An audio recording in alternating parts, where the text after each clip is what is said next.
প্রিয় শিক্ষার্থী বন্ধুরা, প্রথমে বিবি ম্যাথ একাডেমির পক্ষ থেকে আপনাদের শুভেচ্ছা জানাই। ভগ্নাংশ নিয়ে আমি আগে কথা বলেছিলাম যে ভগ্নাংশ কত প্রকার কী হয়। আপনারা আমার আগের ভিডিওগুলো দেখলে বুঝতে পারবেন। আজকে আমি কিছু গাণিতিক সমস্যা নিয়ে কথা বলবো।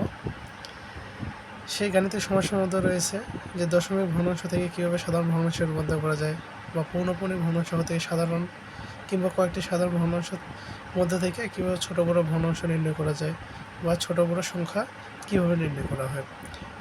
এই যে গাণিতিক সমস্যাগুলো সমাধান করবে সেগুলো বিগত বিভিন্ন চাকরি পরীক্ষায় এসেছিল। তো আপনারা প্রথম থেকে শেষ পর্যন্ত দেখবেন, এবং কোনো ধরনের সমস্যা হলে আমার যে আগের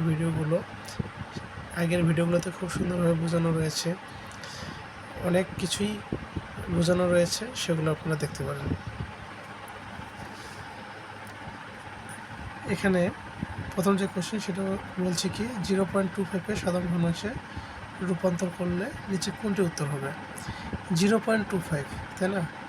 আমরা 0.25কে যখন সাধারণ ভগ্নাংশে রূপান্তর করব তখন কি করব, এই যে পয়েন্ট যেটা রয়েছে সেটা উঠিয়ে দেব।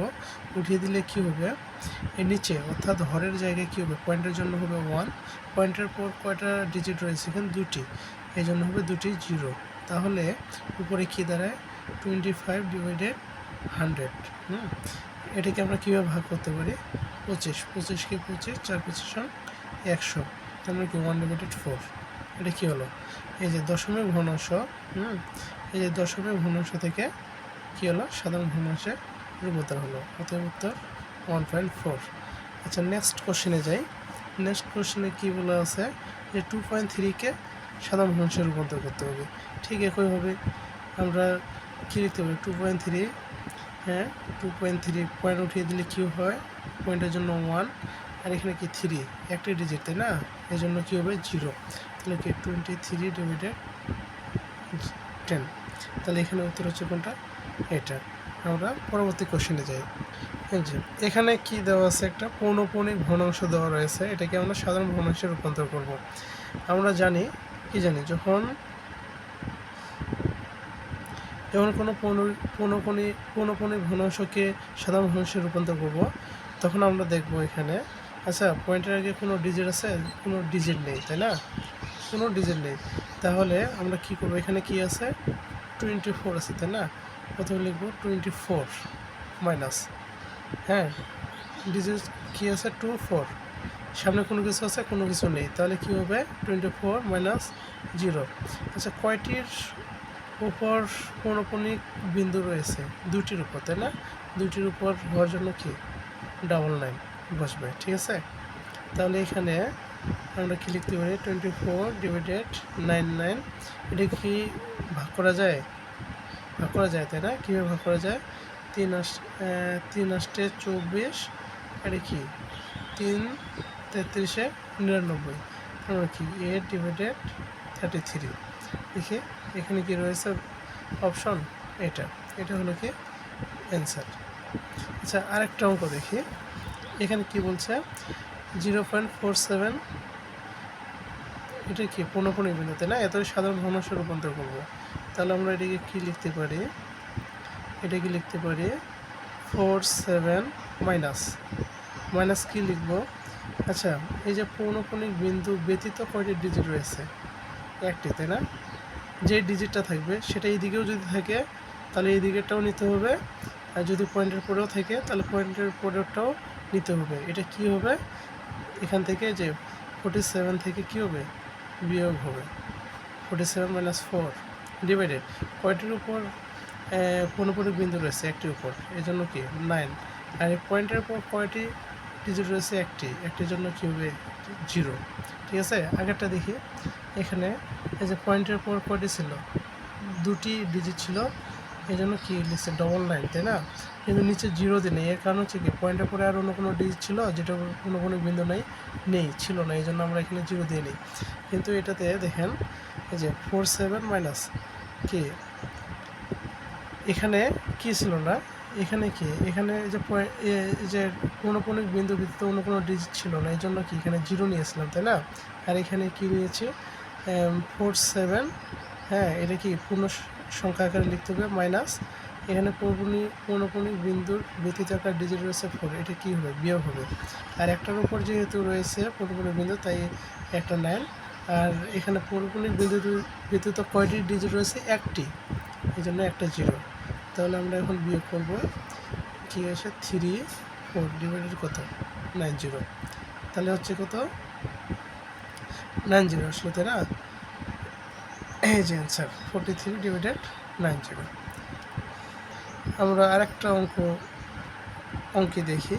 এনে কি বলছে? 1.250, 5 আর 0-র উপর রয়েছে পৌনঃপুনিক বিন্দু। তাহলে এটাকে যখন আমরা সাধারণ ভগ্নাংশে রূপান্তর করব, হ্যাঁ, আমরা কি লিখতে পারি? প্রথমে কি পুরোটাকে আমরা কী লিখবো? পূর্ণ সংখ্যা করে লিখবো, তাই না? এখানে দেখেন এই দুইটাতে পৌনঃপুনিক বিন্দু রয়েছে, তার বাদে আরও দুইটা ডিজিট রয়েছে না, 1 2। তাহলে এগুলো কী হবে? আমরা জানি কি এই দুটোকে বিয়োগ করে দিতে হবে। কয়টির উপর পৌনঃপুনিক বিন্দু রয়েছে? দুটির উপর, তাহলে কি 999। আর এখানে এই যে পয়েন্টের পরে এমন একটা ডিজিট রয়েছে যেটার উপর পৌনঃপুনিক বিন্দু নেই। এই কয়টা ডিজিট? একটার জন্য একটা 0। এখন বিয়োগ করবো। 2 আছে 10 নাগাল 8, এতে এগুলো 1, 2 আছে 5 নাগাল 3, কি 1 2, তাই না? 9 9 0। এখন আমরা এটাকে ভাগ করতে পারি, ঠিক আছে? হয়তো বা 2 দিয়ে যাবে, যেহেতু এখানে 0 এখানে 8 রয়েছে। 2 হলে কি 4 2 8 19, 9 2 18, এখানে 1 0, 5 2 10, এখানে কি 6 2 12, হ্যাঁ, এখানে কি 3 2 কে 2, 9 2 18, তার মানে কি 6 1 9 4 9 5, তাই না? এখন আমরা কী করতে পারি? এটাকে ভাগ করতে পারি। অতএব 1 নিলে কী হচ্ছে? 4 9 5 আছে 9 9 কত 4, সেকেন্ড 2 লিখেছে 2। তার মানে এটাকে আমরা কি লিখতে পারি? মিশ্র ভগ্নাংশ করে লিখতে পারি, তাই না? 2 2 4 ডিভাইডেড 4 9 5, এটা হলো উত্তর। এভাবে আমরা কি করব? পৌনঃপুনিক ভগ্নাংশ থেকে সাধারণ ভগ্নাংশে রূপান্তর করব, ঠিক আছে? এখন একটা কোশ্চেন দেখব, যেটা বলছে কি কতগুলো ভগ্নাংশ দেওয়া রয়েছে, হ্যাঁ, ভগ্নাংশগুলোর মধ্যে কোনটি বড় অথবা কোনটি ছোট। এই ভগ্নাংশ আমরা কয়েকটি উপায়ে নির্ণয় করতে পারি। অথবা সরাসরি ভাগ করেও নির্ণয় করতে পারবো, ভাগফল কোনটা বড়, যেটার ভাগফল বড় হবে সেটাই বড়। অথবা আমরা কি করতে পারি? এই যে হরগুলো রয়েছে, হ্যাঁ, এই হরগুলোকে কি সমহর, অর্থাৎ একই রকম হর বানিয়ে আমরা একই রকম হর বানালে যেটার লব সবচেয়ে বড় সেটা বড় হবে, আবার যেটার যে ভগ্নাংশটার লব সবচেয়ে ছোট সেটি ছোট সংখ্যা ভগ্নাংশ হবে, ঠিক আছে? অথবা আমরা কি করতে পারি? এই যে দুইটা ভগ্নাংশের মধ্যে কি লব হর গুণ করেও আমরা নির্ণয় করতে পারি। আচ্ছা, আমি দুইটা নিয়মেই দেখব। তিনটা ভাগ আমি করলাম না, তো বাকি দুটো নিয়ম দেখি। একটা প্রথম হচ্ছে কি সমহর। এই যে সমহর করে কিভাবে নির্ণয় করা যায়, আচ্ছা দেখি। আমরা প্রথমে দেখব কি এই যে ভগ্নাংশগুলোর